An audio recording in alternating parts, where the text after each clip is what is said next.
Hello guys, good morning. Today is Saturday, September 27 yata ngayon, di ko sure. Nandito tayo ngayon sa aming munting manukan at saka sagingan. So, andun yung airpot ko, ayun no, naglilinis. Tutuwa lang ako kaya ako nag-video. Kasi halos lahat ng mga main plants na mga saging ay may mga bunga na.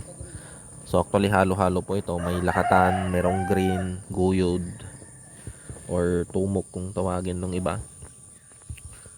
Nakakatuwa lang. Kasi maliit lang yung space. Tapos konti lang din yung tanim. Tapos ang pinagsimulan namin dito is tatlong green noon. Tatlong puno ng green and then 20 yata na lakatan. So yung sa lakatan meron na tayong na harvest. Actually nakabalik puhunan na yon kasi binili namin ng 20 pesos per ay 50 pala. Pero binigay lang sa akin ng 30 kasi magkaibigan kami nung ano. So parang 600 yung 20 na puno.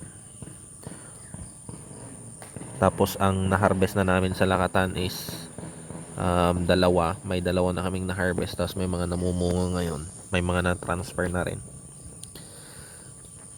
Tapos yung green na dating dalawa ay marami na. Medyo marami ng tinapay ang naluto.